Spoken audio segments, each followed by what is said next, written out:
ആവർത്തന പുസ്തകം അധ്യായം 31. മോശ ചെന്ന് ഈ വചനങ്ങൾ എല്ലാ ഇസ്രായേലിനെയും കേൾപ്പിച്ചു. പിന്നെ അവരോട് പറഞ്ഞതെന്തെന്നാൽ, എനിക്ക് ഇപ്പോൾ 120 വയസ്സായി. ഇനി പോകുവാനും വരുവാനും എനിക്ക് കഴിവില്ല. യഹോവ എന്നോട് ഈ യോർദാൻ നീ കടക്കയില്ല എന്ന് കൽപ്പിച്ചിട്ടുമുണ്ട്.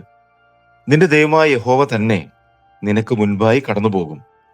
ഈ ജാതികളെ അവൻ നിന്റെ മുൻപിൽ നിന്ന് നശിപ്പിക്കുകയും നീ അവരുടെ ദേശം കൈവശമാക്കുകയും ചെയ്യും. യഹോവ അരുളി ചെയ്തതുപോലെ യോശുവ നിനക്ക് നായകനായി കടന്നുപോകും. താൻ സംഹരിച്ചു കളഞ്ഞ അമോര്യ രാജാക്കന്മാരായ സീഹോനോടും ഓഗിനോടും അവരുടെ ദേശത്തോടും ചെയ്തതുപോലെ യഹോവ ഇവരോടും ചെയ്യും. യഹോവ അവരെ നിങ്ങളുടെ കയ്യിൽ ഏൽപ്പിക്കും. ഞാൻ നിങ്ങളോട് ആജ്ഞാപിച്ചിട്ടുള്ള കൽപ്പന പ്രകാരമൊക്കെയും നിങ്ങൾ അവരോട് ചെയ്യണം.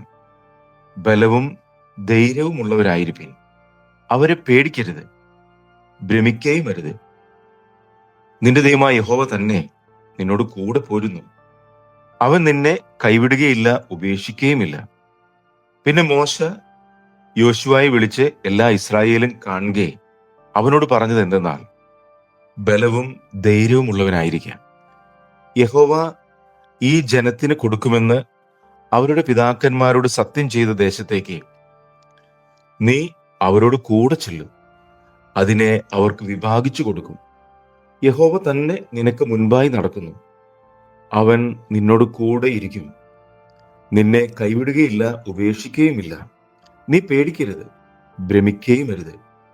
അനന്തരം മോശെ ഈ ന്യായപ്രമാണം എഴുതി യഹോവയുടെ നിയമപ്പെട്ടകം ചുമക്കുന്ന ലേവ്യരായ പുരോഹിതന്മാരെയും ഇസ്രായേലിന്റെ എല്ലാ മൂപ്പന്മാരെയും ഏൽപ്പിച്ച് മോശെ അവരോട് കൽപ്പിച്ചത് എന്തെന്നാൽ, 7 സംവത്സരം കൂടുമ്പോഴുള്ള വിമോചന സംവത്സരത്തിലെ കൂടാര പെരുന്നാളിൽ ഇസ്രായേൽ മുഴുവനും നിന്റെ ദൈവമായ യഹോവയുടെ സന്നിധിയിൽ അവൻ തിരഞ്ഞെടുക്കുന്ന സ്ഥലത്ത് വരുമ്പോൾ ഈ ന്യായപ്രമാണം എല്ലാ ഇസ്രായേലും കേൾക്കെ അവരുടെ മുൻപാകെ വായിക്കണം.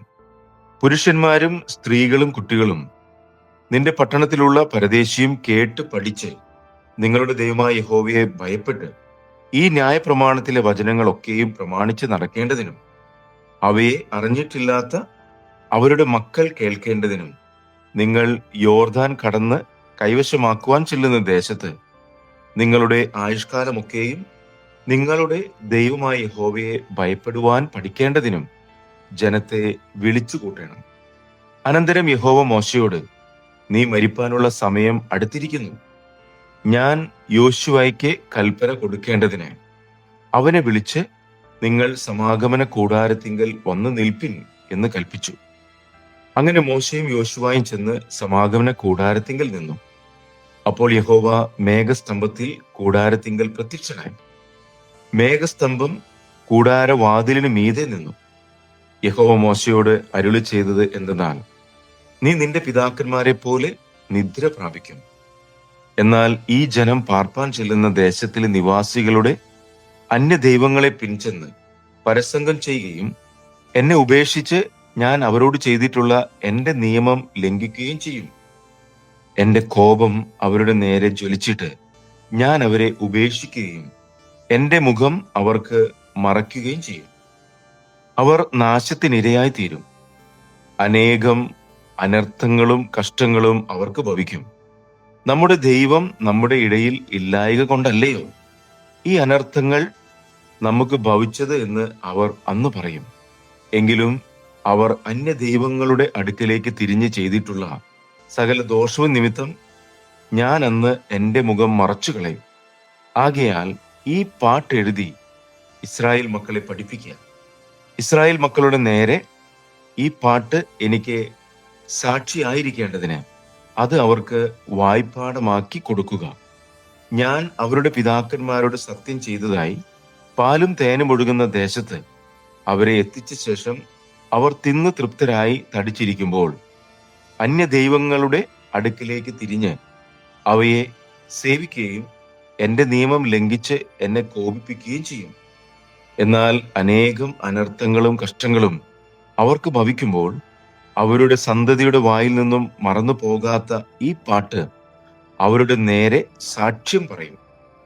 ഞാൻ സത്യം ചെയ്ത ദേശത്ത് അവരെ എത്തിക്കും മുൻപേ ഇന്ന് തന്നെ അവർക്കുള്ള നിരൂപണങ്ങളെ ഞാൻ അറിയുന്നു. ആകയാൽ മോശെ അന്ന് തന്നെ ഈ പാട്ട് എഴുതി ഇസ്രായേൽ മക്കളെ പഠിപ്പിച്ചു. പിന്നെ അവൻ നൂന്റെ മകനായ യോശുവയോട്, ബലവും ധൈര്യവുമുള്ളവനായിരിക്കുക. ഞാൻ ഇസ്രായേൽ മക്കളോട് സത്യം ചെയ്ത ദേശത്ത് നീ അവരെ എത്തിക്കും. ഞാൻ നിന്നോട് കൂടെ ഇരിക്കും എന്ന് അരുളി ചെയ്തു. മോശെ ഈ ന്യായപ്രമാണത്തിലെ വചനങ്ങൾ മുഴുവനും ഒരു പുസ്തകത്തിൽ എഴുതി തീർന്നപ്പോൾ യഹോവയുടെ നിയമപ്പെട്ടകം ചുമക്കുന്ന ലേവ്യരോട് കൽപ്പിച്ചത് എന്തെന്നാൽ, ഈ ന്യായപ്രമാണ പുസ്തകം എടുത്ത് നിങ്ങളുടെ ദൈവമായ യഹോവയുടെ നിയമപ്പെട്ടകത്തിനരികെ വെപ്പിൻ. അവിടെ അത് നിന്റെ നേരെ സാക്ഷിയായിരിക്കും. നിന്റെ മത്സര സ്വഭാവവും ദുശാഠ്യവും എനിക്കറിയാം. ഇതാ, ഇന്ന് ഞാൻ നിങ്ങളോട് കൂടെ ജീവിച്ചിരിക്കുമ്പോൾ തന്നെ നിങ്ങൾ യഹോവയോട് മത്സരികളായിരിക്കുന്നു. എന്റെ മരണശേഷം എത്രയധികം നിങ്ങളുടെ ഗോത്രങ്ങളുടെ എല്ലാ മൂപ്പന്മാരെയും പ്രമാണികളെയും എന്റെ അടുക്കൽ വിളിച്ചു കൂട്ടുവിൻ. എന്നാൽ ഞാൻ ഈ വചനങ്ങൾ അവരെ പറഞ്ഞു കേൾപ്പിച്ച് അവരുടെ നേരെ ആകാശത്തെയും ഭൂമിയെയും സാക്ഷിവെക്കും. എന്റെ മരണശേഷം നിങ്ങൾ വഷളത്വം പ്രവർത്തിക്കുമെന്നും ഞാൻ നിങ്ങളോട് ആജ്ഞാപിച്ചിട്ടുള്ള വഴിവിട്ട് മാറിക്കളയുമെന്നും എനിക്കറിയാം. അങ്ങനെ നിങ്ങൾ യഹോവയ്ക്ക് അനിഷ്ടമായുള്ളത് ചെയ്ത് നിങ്ങളുടെ പ്രവൃത്തികളാൽ അവനെ കോപിപ്പിക്കുന്നത് കൊണ്ട് ഭാവി കാലത്ത് നിങ്ങൾക്ക് അനർത്ഥം ഭവിക്കും. അങ്ങനെ മോശെ ഇസ്രായേലിന്റെ സർവ്വസഭയെയും ഈ പാട്ടിന്റെ വചനങ്ങളൊക്കെയും ചൊല്ലിക്കേൾപ്പിച്ചു.